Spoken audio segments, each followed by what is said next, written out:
Nós vamos abrir a palavra de Deus na carta do apóstolo Paulo aos Efésios, capítulo 1.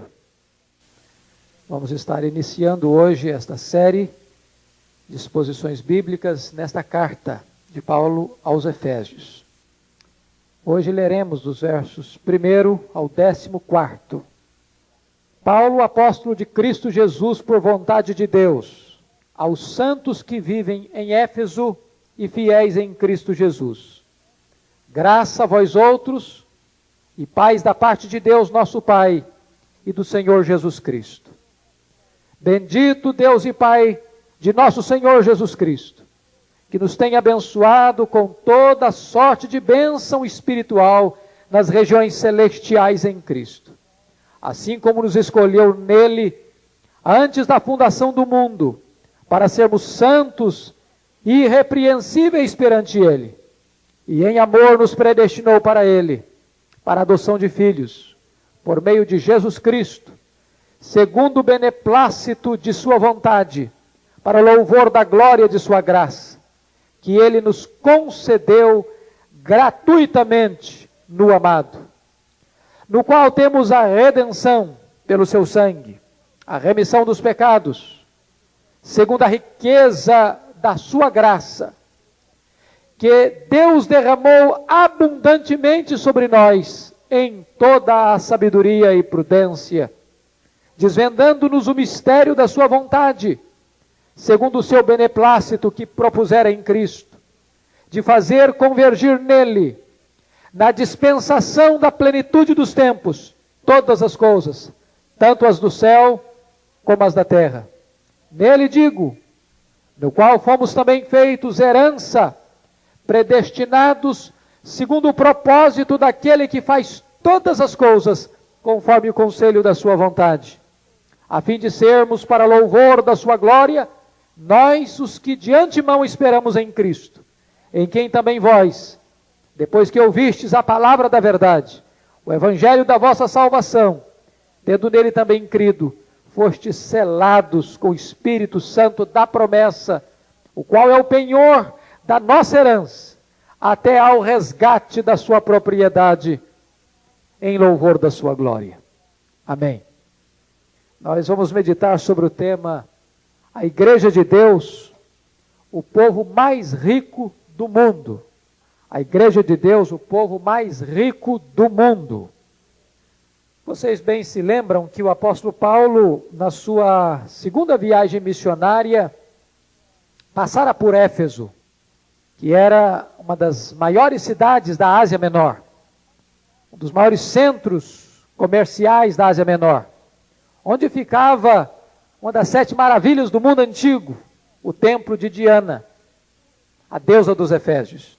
Quando Paulo retorna para a sua terceira viagem missionária, ele permanece nessa cidade 3 anos, ensinando de casa em casa e publicamente, e ele diz com lágrimas, pregando arrependimento e a fé em Jesus Cristo, ensinando todo o conselho de Deus, dando razão para que toda a Ásia conhecesse o evangelho de Jesus Cristo. Ele deixa Éfeso, vai para Jerusalém, é preso em Jerusalém, fica 2 anos preso em Cesareia Marítima e vai preso para Roma. E nessa primeira prisão em Roma ele escreve esta carta. E esta é uma das cartas mais preciosas que nós temos do apóstolo Paulo. Conhecida como a carta que mais trabalha a teologia da igreja, da eclesiologia. E neste capítulo 1, Paulo vai, logo de início, nos 3 primeiros versos, falar sobre 3 coisas rápidas. Primeiro, o remetente da carta. Segundo, o destinatário da carta. E terceiro, o objetivo da carta. Quem é o remetente? Versículo 1, ele diz, Paulo, apóstolo de Cristo Jesus por vontade de Deus.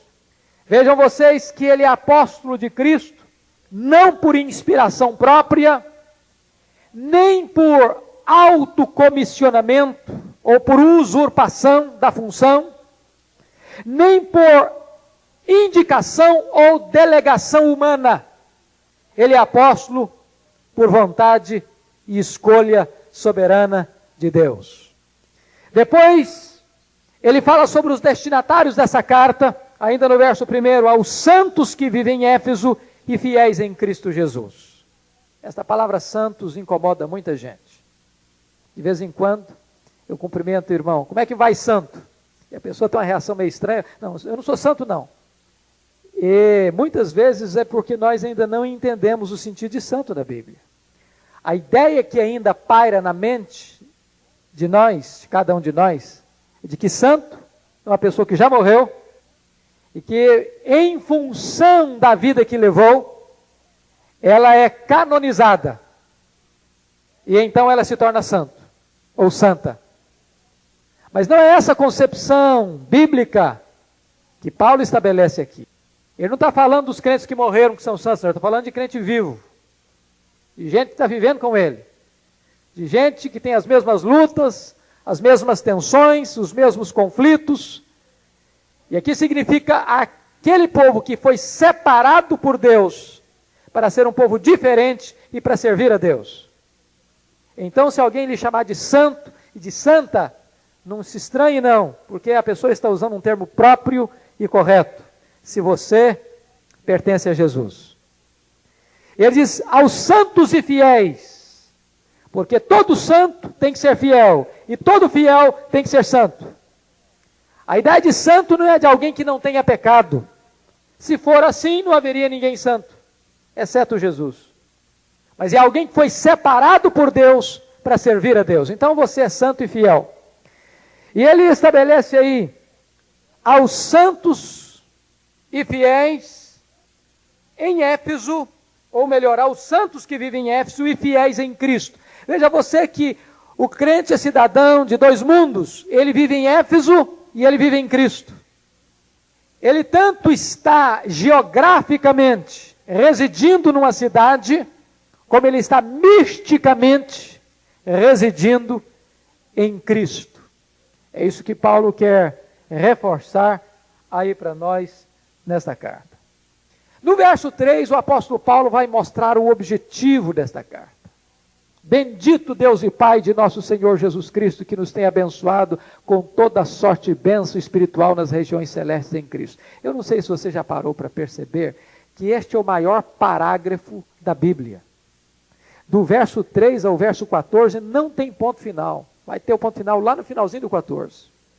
Isso é como uma cascata, como uma cachoeira que vai rolando montanha abaixo, como uma bola de neve que vai crescendo montanha abaixo. E Paulo prorrompe num cântico de adoração e de louvor, e ele não consegue parar, ele não consegue estancar esse fluxo de louvor e de adoração que explode em seu peito e em sua alma. E ele tem três coisas para nos dizer aí. Primeiro, a fonte das nossas bênçãos. Bendito o Deus e Pai de nosso Senhor Jesus Cristo, que nos tem abençoado. Deus e Pai é a fonte de toda a bênção que temos.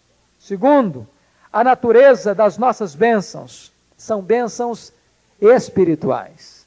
É muito interessante que na antiga dispensação, o povo terreno, o povo de Israel, recebia como recompensa da sua obediência bênçãos terrenas. Está lá em Deuteronômio capítulo 28, versos de 1 a 13.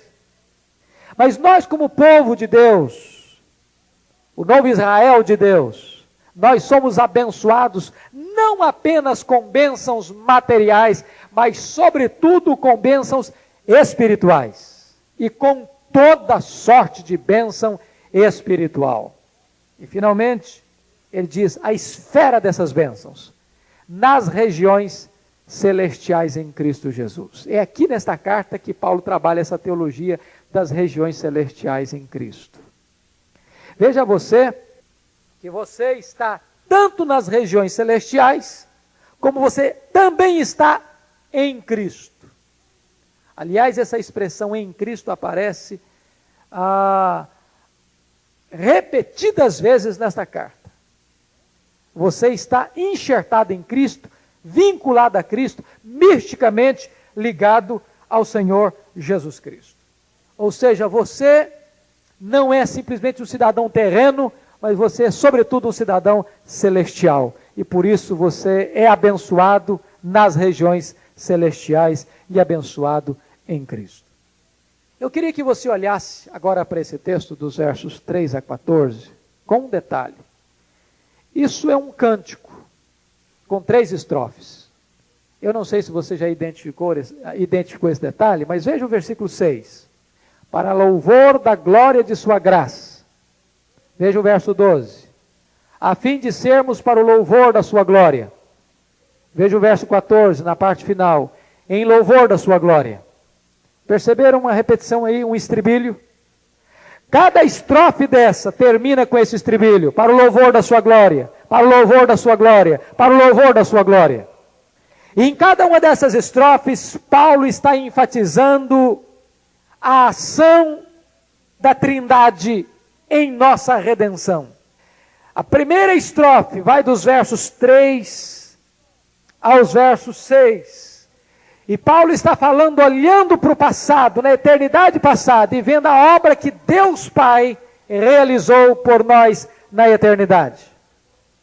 E ele termina, para o louvor da sua glória. Dos versos 7 aos versos 12, ele está identificando a obra de Jesus Cristo que ele realizou por nós na história, não na eternidade, mas na história. E termina, para o louvor da sua glória. E os versos 13 e 14, ele está olhando para a obra do Espírito Santo em nós. E a consumação desta obra também na eternidade. Final, para o louvor da sua glória. Eu quero dizer para você que o fim principal do homem qual é mesmo? Glorificar a Deus. E qual é o fim principal de Deus? O Dr. John Piper escreve um dos seus livros e começa com essa pergunta invertida. Qual é o fim principal de Deus? Bom, a pergunta do catecismo não é essa, qual é o fim principal de Deus? A pergunta do catecismo é qual é o fim principal do homem? O fim principal do homem é glorificar a Deus. E qual é o fim principal de Deus? O fim principal de Deus é glorificar a si mesmo. Não pode existir outro centro no universo a não ser Deus mesmo. Toda a obra da redenção tem um fim maior. Qual é o fim maior da obra da redenção? É a glória do próprio Deus. E agora nós vamos examinar esses 3 aspectos deste texto, as 3 estrofes deste cântico. E o primeiro ponto que nós vamos examinar são as bênçãos procedentes de Deus Pai para nós. E a primeira bênção que você encontra está aí no versículo 4. Assim como nos escolheu nele, ele nos escolheu. Essa é a primeira bênção que você pode identificar aí no texto. Eu queria que você observasse 7 coisas aí nesse versículo 4. A primeira delas, quem é o autor dessa escolha ou dessa eleição? O versículo é claro. Assim como nos escolheu. Quem nos escolheu? Deus Pai. O autor da nossa eleição é Deus. Deus o Pai. Não fomos nós quem o escolhemos, mas foi Ele quem nos escolheu. Aliás, Romanos capítulo 3, versículo 11, diz que o homem pecador não busca Deus, não procura Deus. Mas a Bíblia diz, em Lucas 10, 19, que Jesus veio buscar o que estava perdido. Então não é o homem que procura Deus, é Deus quem procura o homem. Não é o homem quem elege a Deus, é Deus quem elege o homem. A segunda coisa desse versículo é a natureza dessa eleição. Deus nos escolheu para si, de acordo com o seu beneplácito, versículo 5, nos predestinou para Ele, para a adoção de filhos por meio de Jesus, segundo o beneplácito da sua vontade. O que significa isso? Significa que a causa desta escolha não está em nós, mas nele mesmo. Deus não nos escolheu porque nos achou bons, porque viu em nós virtudes, porque viu em nós méritos, porque viu em nós qualidades que atraísse a sua benevolência, mas Deus olhou para si mesmo, para o seu bom prazer, e então Ele nos escolheu. A motivação está nele mesmo. Terceira coisa, Quem é o objeto desta escolha? Paulo diz no verso 4, assim como nos escolheu. Grife esta expressão aí, ele nos escolheu. O que significa isso? Que Paulo está fazendo uma distinção, ele está se referindo à igreja, ele está fazendo uma distinção entre a igreja e o mundo, porque ele vai definir no capítulo 2 que o mundo está perdido. Versículo 1 ele diz que o mundo está morto, as pessoas sem Cristo estão mortas. No verso 2 ele vai dizer que elas estão andando segundo o curso do mundo, segundo principados, os príncipes da potestade do ar, do espírito que agora atua nos filhos da desobediência. No versículo 12 ele diz que eles estão sem Deus e sem esperança no mundo. O que Paulo está querendo dizer? É que a salvação não é universalista.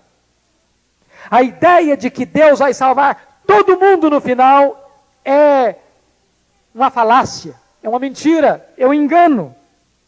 É interessante que aquele que foi considerado o maior teólogo do século XX, Karl Barth, erradamente afirma que em conexão com Cristo, todos os homens, sem distinção, são eleitos.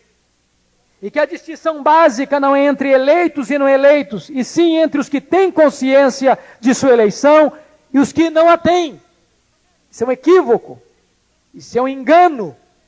Paulo faz referência aí até a própria expressão eleição, pela lógica, se você elege, significa que você faz uma escolha. Então não pode ser a todos. A salvação não é universalista.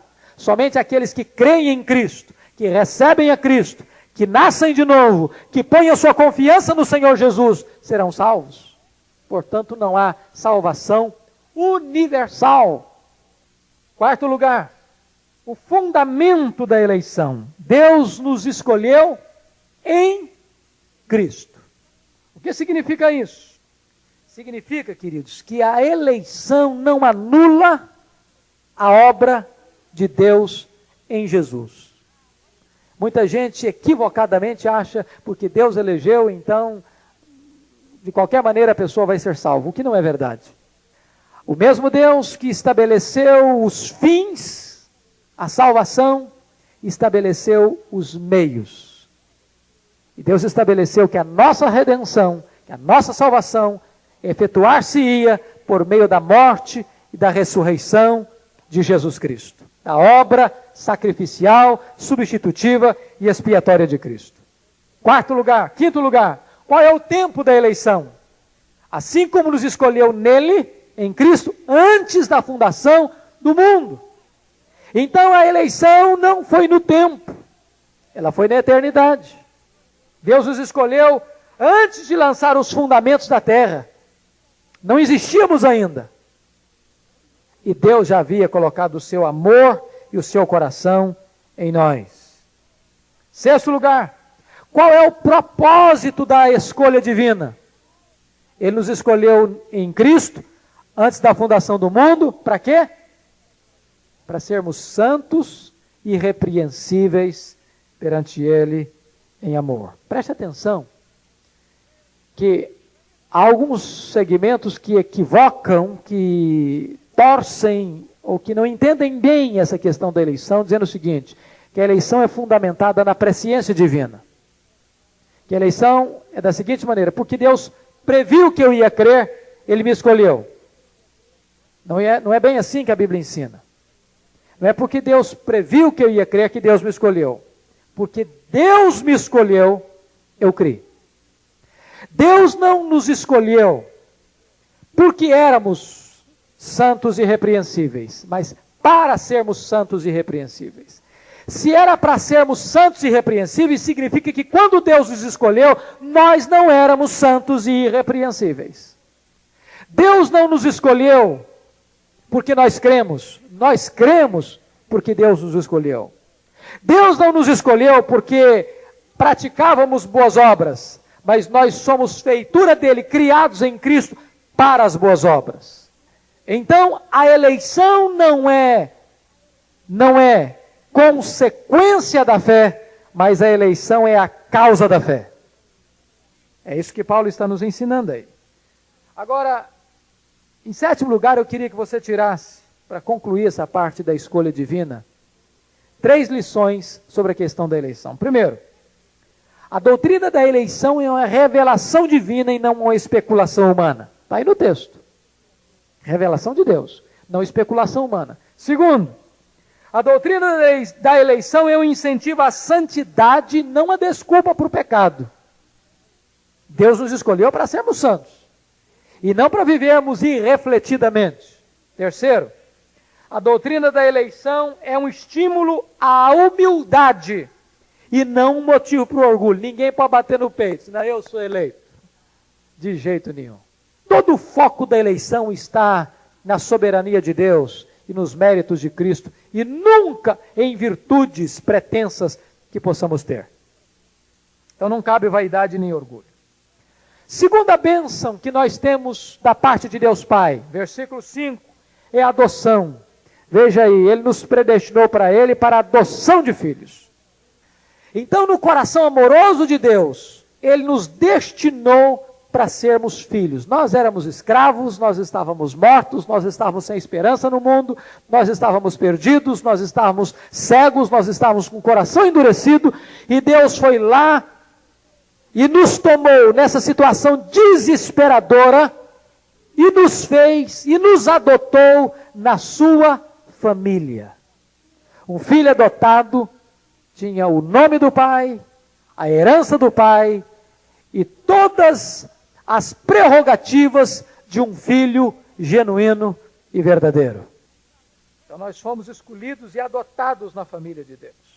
A terceira coisa, no versículo 6, que Deus nos deu, bênçãos da parte de Deus, para o louvor da sua glória, para o louvor da glória de sua graça, que Ele nos concedeu gratuitamente no amado, ou que Ele nos aceitou gratuitamente no amado. O que é interessante isso, irmãos? Deus nos aceitou em Jesus. Deus não nos aceitou fora de Jesus, mas em Jesus. O que significa isso? Significa que através de Jesus, Deus nos aceita. Por quê? Porque a nossa justiça, diz a Bíblia, que é como um trapo de imundície. Mas pela obra de Cristo, Deus nos aceita como justos. Cristo nos substituiu. Cristo nos representou. Cristo pagou a nossa dívida. Cristo nos tornou aceitáveis aos olhos de Deus. Pega aquela ideia do pródigo que chega na casa do pai com lama de chiqueiro, com a roupa suja e rasgada. E o que o pai faz com ele? O pai o abraça e o pai o beija. Não diz a Bíblia que o pai disse para o menino: olha, vai lá tomar um banho primeiro. Depois que você estiver perfumado e cheiroso, vem cá que eu vou te dar um abraço e eu vou te receber. Não, o pai corre ao encontro dele e o abraça e o beijo com cheiro de chiqueiro. A Bíblia diz que Deus nos aceitou do jeito que nós viemos. Deus nos convida de braços abertos. E quando nós chegamos a Ele, em Jesus, nós somos aceitos, nós somos recebidos, nós somos introduzidos na família de Deus. E é isso que Paulo está querendo nos ensinar aí. Então, quais são as bênçãos que nós temos procedentes de Deus Pai? Eleição, adoção e aceitação. Vamos ver em segundo lugar, dos versos 7 a 12, quais são as bênçãos procedentes do Filho de Jesus Cristo. Versículo 7a, diz aí que Ele nos redimiu, no qual temos a redenção. Essa palavra redimir aqui é muito importante, porque essa palavra significa comprar alguma mercadoria no mercado.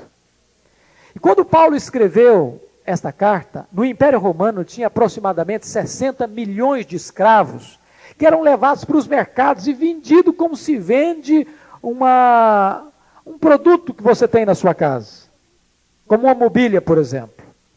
Só que alguém podia comprar um escravo e torná-lo livre, pagar o preço dele e dizer para ele: agora você está livre, você não é escravo mais. O que na verdade Jesus fez conosco foi isso. Nós éramos escravos. Escravos do pecado, escravos da lei, escravos do mundo, escravos do diabo. E Jesus Cristo veio e nos comprou. E o preço que Ele pagou foi o seu sangue. E Ele nos tornou livres. E agora fomos então redimidos. É isso que Paulo está querendo nos ensinar nesse versículo. Versículo 7 ainda, outra bênção. Depois que Ele nos redimiu, Ele nos perdoou. Versículo 7 diz, pelo seu sangue, a remissão dos pecados, segundo a riqueza da sua graça. Remissão de pecado aqui é perdão. Deixa eu explicar isso. Às vezes nós entendemos erradamente o perdão de Deus. Você já escutou a frase de que o justo não perdoa? E é verdade. O justo não perdoa. O justo não pode perdoar. A competência do justo é aplicar a lei. Doa a quem doer. Doa a quem doer. Agora, então, como é que Deus pode nos perdoar se Ele é justo? Deus não podia chegar, algumas coisas, Deus é todo poderoso, mas algumas coisas Deus não pode fazer. Deus não pode negar-se a si mesmo. Deus não pode contradizer-se a si mesmo. Como é que Deus nos perdoou então? Deus não chegou para nós, olha, você cometeu esse pecado, faz de conta que isso não existe mais, está tudo perdoado. Deus não faz isso. Por quê?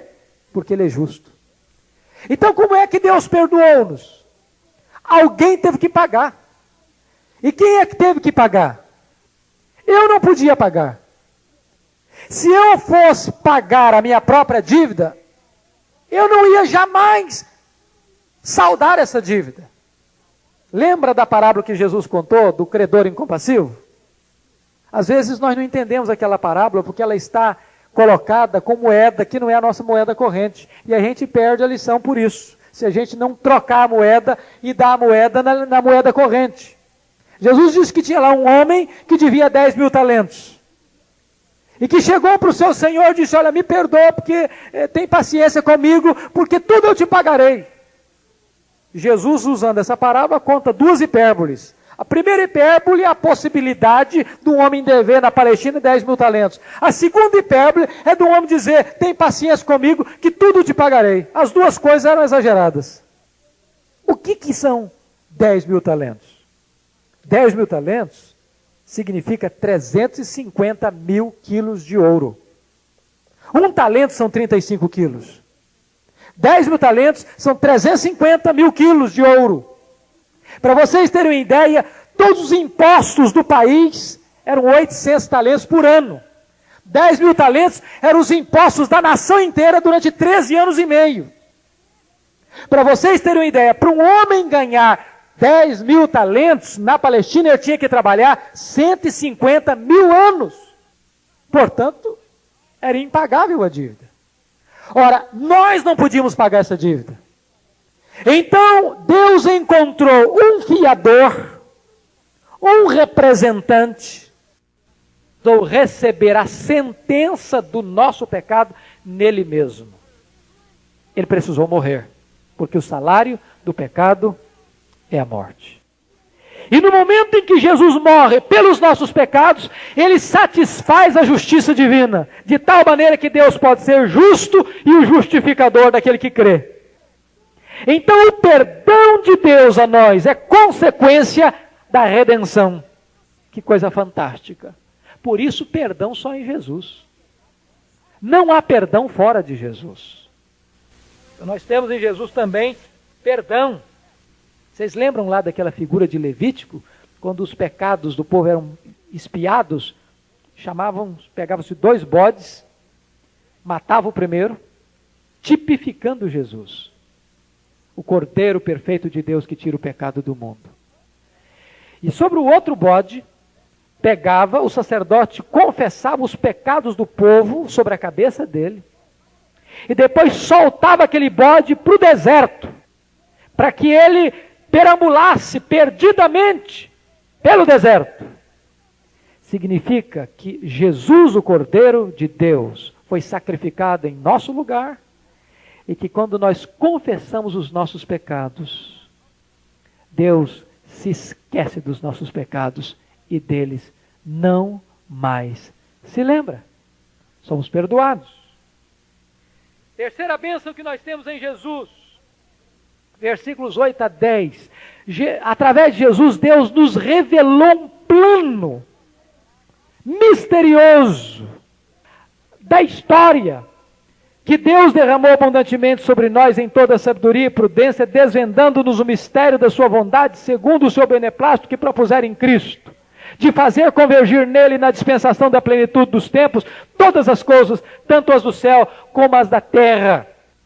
Veja você que o pecado trouxe rompimento na história humana. O pecado rompeu a comunhão do homem com Deus, a comunhão do homem com seu semelhante, rompeu a comunhão do homem consigo mesmo. Por isso o homem hoje é um ser ambíguo, contraditório, conflituoso.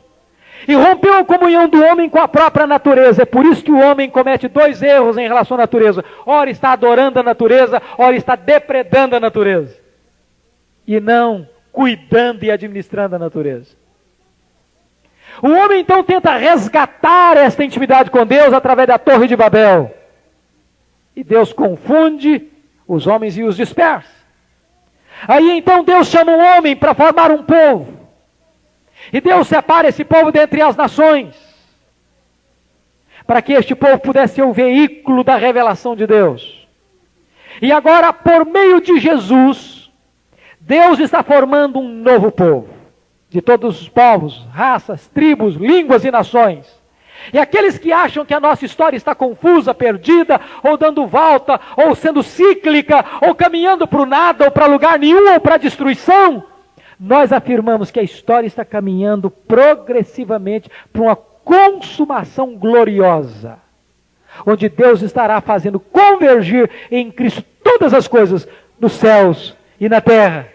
E a história vai fechar as suas cortinas com a vitória de Deus, com a vitória de Cristo, com a vitória da igreja de Deus. E Paulo diz que Deus revelou isso à sua igreja. Isso era um mistério que estava oculto e que foi revelado. O povo de Deus, portanto, não pode ser um povo pessimista em relação à história. Porque nós sabemos que o Deus a quem servimos é o Alfa e é o Ômega. Ele está no começo da história e Ele estará na consumação da história. E Ele está fazendo tudo isso para o louvor da sua glória. Em último lugar, o que é que Jesus nos oferece? Quais são as bênçãos que temos em Jesus? Versículos 11 e 12. Nós somos feita herança nele, a fim de sermos para o louvor da sua glória, nós os que de antemão esperamos em Cristo, em quem também vós, depois que ouvistes a palavra da verdade, o Evangelho, ou melhor, 11 e 12, desculpem, nele digo, no qual também fomos feito herança, predestinados segundo o propósito daquele que faz todas as coisas conforme o conselho da sua vontade, a fim de sermos para o louvor da sua glória, nós os que de antemão esperamos nele. Preste atenção que você foi feito herança. Jesus é a herança de Deus, o dom de Deus, o presente de Deus para a igreja. E a igreja é o dom e o presente e a herança de Deus para Jesus. De tal maneira que tanto Jesus é herança de Deus para nós, como nós somos herança de Deus para Jesus. Sempre que você parar para ficar assim, curtindo alguma depressão, você ficar assim, remoendo no seu coração, ninguém gosta de mim, a minha vida está tão vazia, está tão sem significado, está tão sem sabor, e ficar lamentando a sua própria vida, pare para pensar quem é você. Você é a herança que Deus preparou para o Filho dele. Você tem um valor inestimável. Você é a riqueza de Deus. Você é a herança de Deus. Você é a menina dos olhos de Deus. Você é a delícia de Deus. Você já pensou que coisa fantástica? Deus preparou uma herança para o seu filho. E a herança que Deus preparou para o seu filho é você. Então essa é uma bênção que nós temos em Jesus. Finalmente, vamos olhar os versos 12 e 13. Ou melhor, 13 e 14. Que são as bênçãos procedentes do Espírito Santo de Deus. Veja você que nós nos movemos da eternidade passada com as bênçãos procedentes do Pai na eternidade. Nos movemos para a história passada das bênçãos procedentes do Filho, que é a nossa redenção, o perdão, o entendimento do plano de Deus na história e a herança que somos para Jesus. Mas agora estamos rumando novamente para a eternidade futura, para aquilo que temos agora pelo Espírito e aquilo que o Espírito Santo de Deus vai concretizar e consumar na nossa vida. Preste atenção nos versos 13 e 14. Em quem também vós, depois que ouvistes a palavra da verdade, o evangelho da vossa salvação, tendo nele também crido, fostes no passado. Está vendo? Coisa que já aconteceu. Fostes selados com o Santo Espírito da promessa, o qual é o penhor da nossa herança, até o resgate da sua propriedade. O resgate da sua propriedade é fato futuro, que se dará na glorificação. Veja você então que nós temos aí duas bênçãos do Espírito Santo. A primeira delas, no verso 13, diz que ele nos selou. Ele nos selou.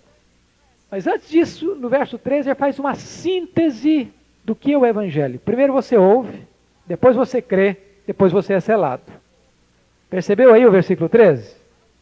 Vocês ouviram a palavra da verdade, vocês creram e vocês foram selados. É a síntese do Evangelho. E essa redenção, então, ela tem 3 estágios. Nós fomos redimidos, está se referindo à justificação. O versículo 7 diz isso, no qual temos a redenção.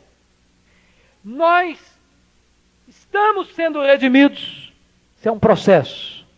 Está falando da obra da santificação. E nós seremos redimidos, está falando agora de uma obra futura, da glorificação. E é isso que Paulo diz no versículo de número 14. O qual é o penhor da nossa herança até o resgate da sua propriedade. Agora, o que é o selo? O que essa figura do selo ensina para nós? Primeiro, selo aqui representa a conclusão de uma transação que foi consumada. Quando se concretizava um negócio, fechava um negócio, concluía uma transação comercial, selava-se o documento com um selo. Isso significa que a nossa redenção foi consumada. E porque a obra da nossa redenção foi concretizada e consumada, Deus veio e nos selou com o Espírito Santo.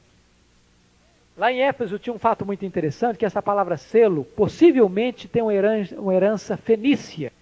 E os fenícios gostavam muito de ir a Éfeso comprar madeira. E eles compravam a madeira e deixavam estocadas em Éfeso. E quem comprava a madeira botava na madeira o seu selo, o selo do seu proprietário, dizendo que tinha sido consumada uma transação comercial. Mais tarde, então, esses compradores enviavam os seus emissários para tomar esta madeira e trazer esta madeira para a Fenícia. O que Deus fez é que ele completou uma transação. Jesus disse na cruz, está consumado.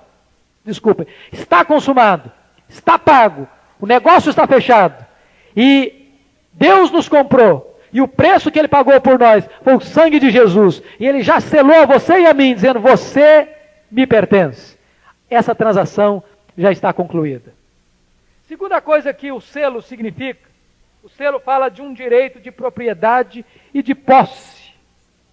Quando alguém chegava e olhava aquela madeira e via o selo, a pessoa podia olhar, achava a madeira bonita, achava a madeira interessante, mas não podia tocar naquela madeira. Aquela madeira já tinha dono.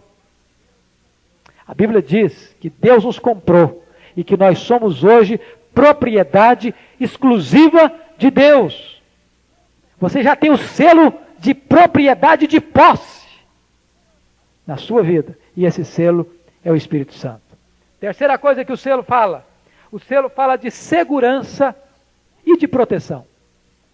Lembram quando as autoridades foram pedir para Pilatos selar o túmulo de Jesus com o selo de Roma?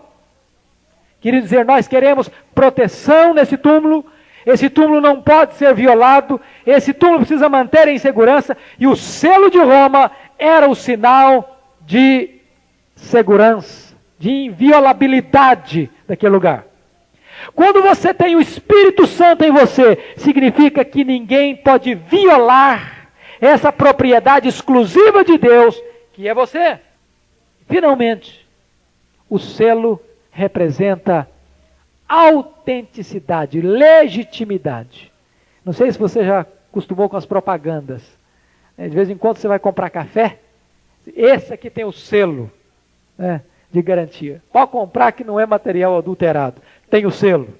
É autêntico. Você não vai comprar mercadoria adulterada. Tem o selo de qualidade. O Espírito Santo nos selou para dizer o seguinte, que você não foi uma propriedade forjada, mas você é autenticamente, licitamente, legalmente feito propriedade exclusiva de Deus, que você tem o selo do Espírito Santo em você. E a última bênção que nós temos pelo Espírito Santo está aí no versículo 14, que ele nos foi dado, o Espírito Santo nos foi dado como penhor. E essa palavra penhor, ela é muito interessante. Penhor é a primeira parcela de uma compra, onde você dá garantias de que vai concluir o pagamento. Então essa primeira parcela de uma compra, dando a garantia de que você vai completar o pagamento, chama-se penhor. Deus já começou uma boa obra em nós e vai concluí-la até o dia de Cristo Jesus. E a entrada que Deus deu nessa compra, a primeira parcela que Deus deu nessa compra, a garantia que Deus deu de que Ele vai completar essa obra até o dia de Cristo Jesus, até resgatar essa propriedade na glorificação, é que Ele deu o Espírito Santo a você como penhor. Essa palavra penhor também significa, no grego clássico, anel de noivado. Lembrando que o noivado no Oriente Antigo tinha um peso muito maior do que nós temos hoje. O noivado era um compromisso de casamento que não podia ser desfeito a não ser pelo divórcio. Então o anel de noivado era a garantia de que aquele rapaz estava se comprometendo com aquela moça, de casar-se com ela, de desposá-la. Quando você converteu-se a Jesus, Deus deu para você um anel de noivado. O noivo deu para você e para mim, que somos a noiva de Jesus, um anel de noivado. E quando ele vier, vai acontecer então a grande festa do casamento, as bodas do Cordeiro. A garantia de que esse casamento vai acontecer é que ele nos deu o Espírito Santo como penhor. Eu queria concluir essa meditação de hoje vendo aqui as riquezas que nós temos em Jesus, destacando 4 pontos apenas como lembrança. Primeiro, as verdadeiras riquezas que nós temos, vejam você, vêm todas de Deus Pai, de Deus Filho, de Deus Espírito Santo. A salvação é obra completa e exclusiva de Deus. Tudo vem de Deus, tudo emana de Deus. Segunda coisa que eu quero destacar, todas essas riquezas vêm pela graça e são para a glória de Deus. Todas essas riquezas vêm a nós pela graça de Deus e são para a glória de Deus. Ou seja, nós não as merecemos, mas as recebemos. E porque as recebemos pela graça, devemos dar toda a glória a Deus. Terceiro, essas riquezas que temos são apenas o começo daquilo que Deus vai fazer em nós e por nós. Diz Paulo, nenhum olho viu, nenhum ouvido ouviu, nem jamais subiu ao coração do homem o que Deus preparou para aqueles que o amam. Então agora nós só temos o penhor. Nós só temos uma visão pequena do que Deus preparou para nós. Nós já somos muito ricos, mas nós um dia vamos estar de posse de toda a herança de Deus. Há nessas propagandas de de carro algumas frases interessantes. Uma delas parece chocante, parece pretensiosa, mas verdadeira. Eu não sou dono do mundo, mas eu sou filho do dono. Verdade isso. É verdade. Eu não sou dono do mundo, mas eu sou filho do dono. Nós somos herdeiros de Deus e co-herdeiros com Cristo. As nossas bênçãos são espirituais.